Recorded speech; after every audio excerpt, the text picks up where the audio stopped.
On 18 June, the upper house of Nepal government ratified an amendment to the constitution bill which updated the political map of the country to include the Indian territories of Limpiadhura, Lipulekh and Kalapani.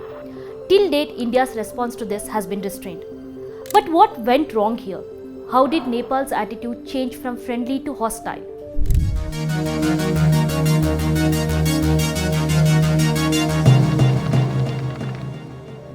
India and Nepal have always had a friendly relationship. The 1,800 km of open border has nurtured the shared sense of history and culture. The Treaty of Peace and Friendship signed between the two countries in 1950 has allowed free movement of citizens and investment in private property across the border. However, that friendship seems to have run into some trouble. To understand this border row, we need to travel to 1816 when Nepal and British occupied India signed the Treaty of Sugauli.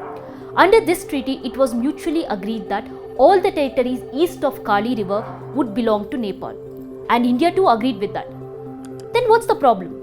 Both the countries do not seem to agree on where the source of the river Kali is. India says that the river Kali emerges from Lipulekh and then merges with other streams to become Mahakali. But for Nepal, the river is born at Limpiadhura. But these dots and lines on the map hardly mattered to the Nepalis until now. So what has changed? This border issue is 60 years old, but we have lived happily with that. And we can still live with this issue for another 100 years. It is possible. That's Dr. Pramod Jaiswal, Research Director at Nepal Institute for International Cooperation and Engagement. I spoke to him to understand why this border row has erupted now.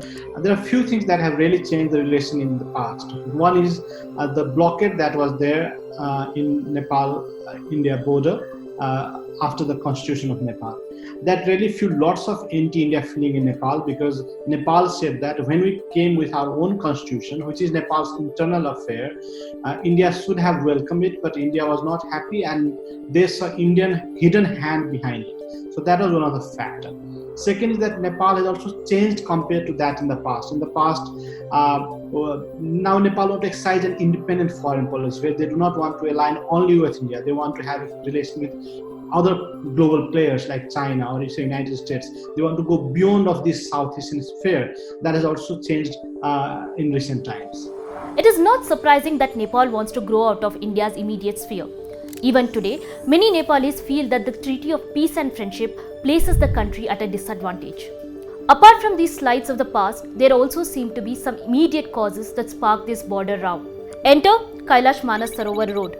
On 8th of May, Defence Minister of India Rajnath Singh tweeted that the new Kailash Manas Sarovar Road through the Lipulekh Pass has been inaugurated. Protests broke out in Nepal. Nepalis started tweeting under the hashtag #BackOfIndia. The statement by Indian Army Chief M.M. Naravane, hinting at the Chinese role, irked the people of Nepal. The Nepal government came under so much pressure that Prime Minister K.P. Sharma Oli had to do something. Can Nepal not think for itself? Is Nepal not capable to raise voice when a certain territory it claims is not in Nepal's control? Are we not capable to defend our territory? Are we not capable to raise voice against our territory? If India can do that, why can't we do that? Even for our national interest, do we need to really rely on China? So that was very humiliating for Nepalese people when this statement came. Of course, if not China, the domestic politics of Nepal may have certainly had an impact. With increased dissatisfaction over the handling of the coronavirus crisis in Nepal, PM Oli might have taken a leaf out of PM Modi's playbook. However, this does not absolve India's own foreign policy failures. Despite PM Modi's neighbourhood first policy, the relationship between India and its neighbours has been continuously deteriorating over the last few years. Now, what does this mean for the future of India-Nepal relations? Look, the future of Nepal and India relations does not lie in New Delhi or Kathmandu. I said that in every family, half of the member is from India, and same on the bordering districts that half of the member are from Nepal.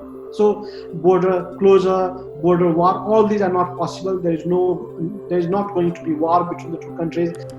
It looks like India has a lot of work to do in its neighbourhood. It's time for the people of both the countries to push their governments for a dialogue. Because if history has taught us anything, dialogue is always the way to go.